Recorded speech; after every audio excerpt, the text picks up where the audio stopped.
Packaging have the packaging level system. There is a primary packaging, secondary packaging and a tertiary. हमारा जो snaking का अगर business देखें तो थोड़ा बल्कि होता है, तो इसका मैं एग्जांपल आपको दिखाता हूँ। तो जो मेजर पैकेजिंग मटेरियल है वो है glass, metal, paper and plastic. This four are in the industry. Snacks की पैकेजिंग करिए चाहे दूसरी पैकेजिंग। ये पैकेजिंग मैं इसलिए भी बढ़ा रहा हूँ क्योंकि आपको कहीं पे सीखने को नहीं मिलेंगी, कोई आपको बताएगा नहीं पैकेजिंग कितने मटेरियल के आते हैं, क्या होता है। ग्लास स्नैकिंग के अंदर कम यूज होता है क्योंकि थोड़ा वेटी होता है, ब्रिटल होता है, हैवी होता है, नॉन डिग्रेडेबल होता है। पर ग्लास का ये क्या है, so it's maintain the product freshness for a longer time.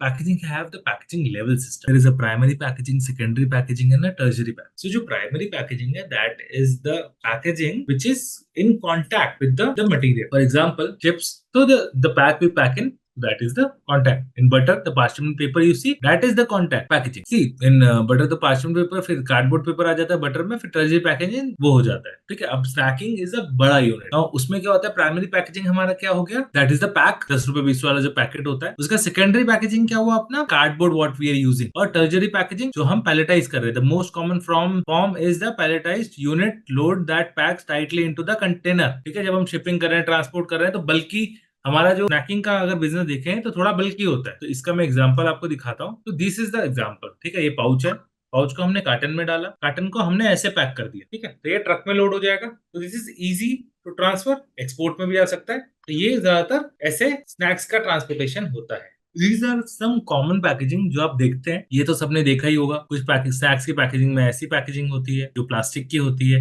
Stand up pouches हो गए, टिन कैंस हो गए, मेटल हो गया, कार्डबोर्ड बॉक्सेस भी यूज होते हैं। देयर कैन बी दिस और there can be this packet. जो पैकेजिंग मटेरियल है, तो जो मेजर पैकेजिंग मटेरियल है वो है glass, metal, paper and plastic. This four are in the industry. Snacks की पैकेजिंग करिए चाहे दूसरी पैकेजिंग करिए, ये जो चार कंपोनेंट है, paper, plastic, metal and glass, मतलब this is only the material what we use for the packaging. इस इंडस्ट्री, फूड इंडस्ट्री में भी, अदर इंडस्ट्रीज में, तो there are multi layered packaging material also. ठीक है, जिनमें ये हो सकता है कि पेपर की, मेटल की, ग्लास की, कहीं ना कहीं कॉम्बिनेशन भी यूज हो रहा है। तो कॉम्बिनेशन भी है, आप ग्लास देख सकते हैं, पेपर है, प्लास्टिक है, मेटल है। तो ये सारी these are the types of the paper. Kraft, that is a strong sheet. जो क्राफ्ट पेपर आप देखते हैं पल्पलाइज्ड है। ये जो रफ फिनिश पेपर होता है वैसा दिखता है, जैसे क्राफ्ट स्टैंड अप पाउचेस में आता है। सल्फाइड पेपर होता है which is glazed and improves the appearance and its weight and oil resistance होता है इसके अंदर। ठीक है, ये मैं इसलिए बता रहा हूँ, सस्टेनेबल पैकेजिंग के लिए हम जब जाते हैं तो पेपर को ज्यादा प्रेफर किया जा रहा है। मतलब हम प्लास्टिक को रिड्यूस कर रहे हैं, तो हम कहीं ना कहीं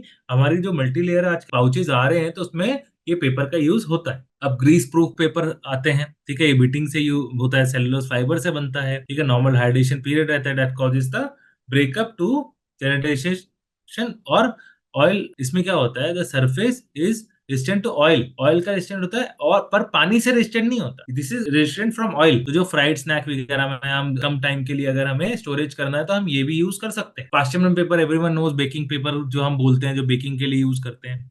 तो कहीं ना कहीं ये पेपर्स आपके बेकिंग के टाइम भी काम आ रहा है। और जो हम देखें, इसके जो लाइनिंग होती है वहां पे भी, कुकीज के नीचे भी होता है बेकिंग शीट्स जिसकी बनती है, जैसे हम क्रैकर्स वगैरह बना रहे हैं, तो कहीं ना कहीं हमारे पार्चमेंट पेपर काम आता है। पेपर बोर्ड, तो पेपर बोर्ड जैसे हमने देखा तो मल्टी लेयर के ऊपर लैमिनेट में हमें जो कार्डबोर्ड बॉक्सेस होते हैं वहां पे वो काम आता है। तो बहुत सारा आपने क्रैकर्स वगैरह देखा होगा, या कोई जैसे गिफ्ट पैक्स आते हैं नमकीन वगैरह के, तो उसमें भी पेपर बोर्ड यूज होता है। पेपर एक बहुत वास्ट रोल प्ले करता है पैकेजिंग के अंदर। अब हम देखते हैं ग्लास। ठीक है, ग्लास स्नैकिंग के अंदर कम यूज होता है क्योंकि थोड़ा वेटी होता है। ठीक है, ब्रिटल होता है, हैवी होता है, नॉन डिग्रेडेबल होता है। ठीक है, एडवांटेजेस ये हैं कि हम जब पहले के टाइम पे देखते थे तो भरनी में चीजें आती थी, पहले के टाइम पे बहुत ज्यादा यूज होती थी।